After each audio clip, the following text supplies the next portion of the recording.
Luto tayo ng beef steak. Ayan, papakita ko sa inyo kung paano gawin. Mag-slice tayo ng baka. Ayan. Pakita ko sa inyo, hinugasan ko na yung baka. Ayan, hihiwain ko na po yung beef steak natin.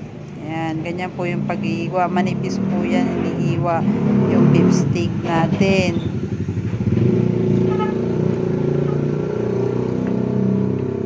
Ganyan po, ayan. Medyo pinapakita ko po sa inyo yung manipis na pag-slice ng beef steak. Maliliit lang po yung slice ko ng karne, ng sirloin, ng baka, para po mabilis maglambot ang baka. Yan, ganyan po. Hintayin po natin matapos i-slice yan.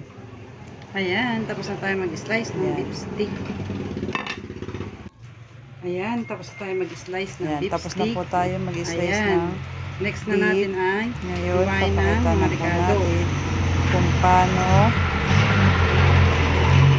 Ayan, mag-slice po tayo ng 2 onion na big na sibuyas. I-slice po ako niya. Binabaltan ko muna po yung sibuyas bago i-slice. Ayan, baltan muna natin ang sibuyas na puti. Kasi yan yung gagamitin natin sa pagluluto ng beef steak. Ayan.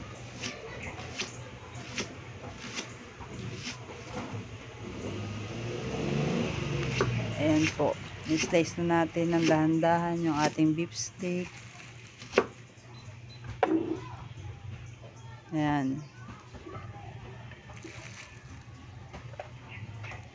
Ayan.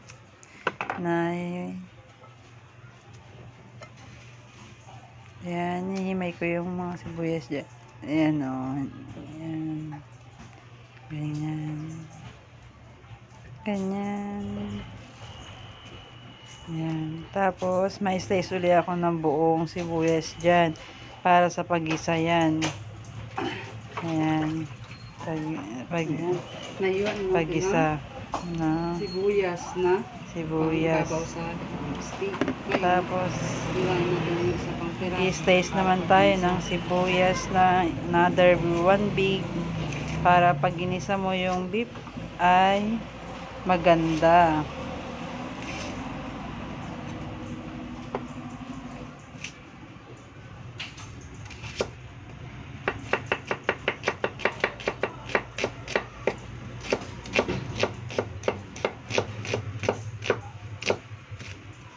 Ayan, hiwa ko yan.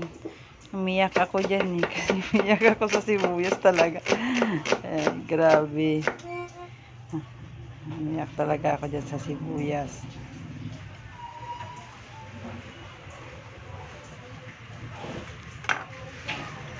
Ayan. Iwain na natin yung dahon na ayan. Dahong sibuyas. Ayan.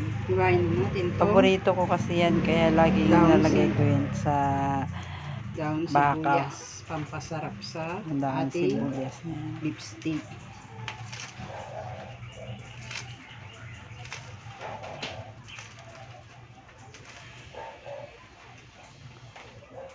Ayan.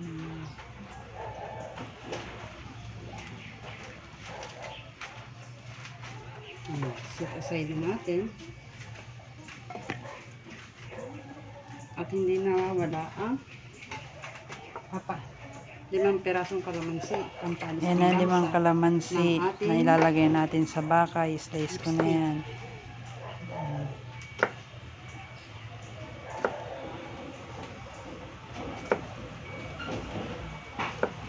Ayan, pipiga natin yan sa baka. I-prepare ko lang siya. Ayan.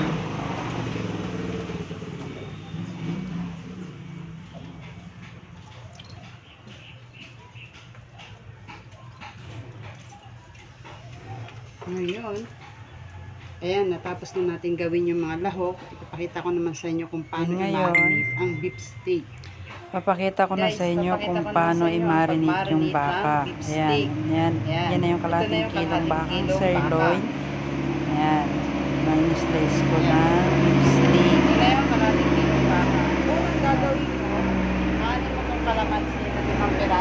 Ngayon, lalagyan natin yung kalamansi. Ganyan siya. Yan, salain muna natin nang wala na yung pisok. Yan. Pangalawa, lalagyan natin siya ng Haluin natin. Tapos lalagyan natin siya ng konti lang. paminta. Tapos, kaunting asin. Lagyan na natin siya ng asin. Yan. Tapos, hindi nawawala ang soy sauce. Toyo. Lagay na natin yung toyo. Pangalawa, Lagay na natin yung wow sarap.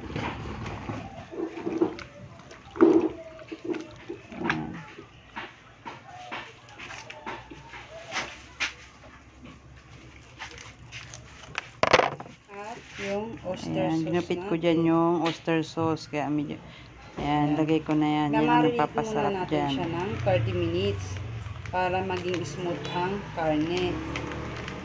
Tapos, saka natin siya piprituhin. Haluin na natin yan. Ayan. Haluin Kailangan natin siya ng ating lamasin ng baka sa kamay. ginawang Kasi una sa lahat, sauce para marinade manuot sa ang beef. lasa ng beef steak Haluin natin siya para mag ganito ano kasi na yung ako mga ng lasa, yung mga Tapos, piniprito yung ko mga lang lahok siya. na Tapos, saka ko siya sinasama-sama igigisa. natin. Tapos, pag nalamas na natin siya, yan, ibababad natin yan ng 30 minutes para manuot yung lasa Babad muna ng natin beef siya ng sirloin sa beef 30 steak minutes. bago natin siya prituhin. Ayan. Kapatan na natin Marinate natin yung ng 30 steak na minutes. 30 Ayan. minutes. Okay Ngayon, na. Namarinate piprituhin na natin ng siya sa 30 minutes. Yung Ngayon, magtitira dito sa piniprito sabaw, ko yung yan. isasabaw Maano natin tayo sa ng beef kawali, steak. Kailangan natin prituhin sa mantika ang kaunti beef steak lang para para ma-deep maluto. fried natin Tara, samahan niyo ako. ang At mahina lang Baka. apoy niyan kasi piniprito siya. yan. Yan. Mahina lang apoy niyan pag niluluto mo yung baka, tapos lagay mo mantika, tapos piprituhin mo siya. Ayan. Piniprito ko talaga piniprito yung muna natin ang beef steak. baka. Ayan. Dahan-dahan yan. Mahina lang apoy para pag piniprito mo siya maganda Ganyan. at mabilis. Ayan. Dahil tapos Ayan. na natin siyang prituhin, pwede na natin siya alisin para Habang maigisa hinihintay na natin yung pork natin ang steak. pagpiprito ng baka. Guys, Ayan. ano na tayo, Ayan. magisa na tayo ng ating beef steak. Kasi Ngayon, magigisa na natapos tayo natin ng siyang steak. lutuin to. Ayan, lalagyan Ayan, na natin luto tong na natin yung sibuyas. deep fried na baka. Nakita ko na sa inyo. Luto. Ayan yung sibuyas. Igigisa na natin yung sibuyas sa mantika. Ayan. Haluin natin. Lutuin muna natin Yung ang sibuyas. Ating sibuyas. Halo na natin. Ang Yun. ating Ilalagay na natin pritong baka. ang piniritong Lagyan sirloin. natin yung Ayan. Ilagay natin siya sa pinagbataran ayan. natin. Lagay natin at haluin natin ang ating beef. Yung minarinate sauce, yung ilalagay natin para sa beef steak. Ayan, dahil Ayan. ito na ang ating beef steak, lalagay na natin yung design natin Ayan. na steak. Ayan. Dahil ganda. lapit ng maluto, ilagay na natin yung garnish na isang buong sibuyas na i-slice natin pabilog para magandang tingnan ang beef Ayan. steak. At hindi nawawala Ayan. ang Tapos, lalagyan na rin natin design. dyan yung onion na dahon. Ayan, yung paborito ko. Ayan. Okay na ang Ayan, beef dahil steak luto na ang natin. ating beef Ang ganda ng steak. presentation. Ayan. Sana nagustuhan ninyo ang aking Sana nagustuhan nilutong ninyo ang beef aking steak. nilutong Ayan. beef steak. Maraming salamat sa patuloy na panonood at walang sawang pag-support sa akin sa mga niluluto Ayan, ko. luto na po ang beef steak Maraming natin. salamat po. Ayan, okay na yung ating beef steak. luto na ang Yan, beef diba? steak. Luto na ang ating beef steak. Ganun lang po kadaling magluto.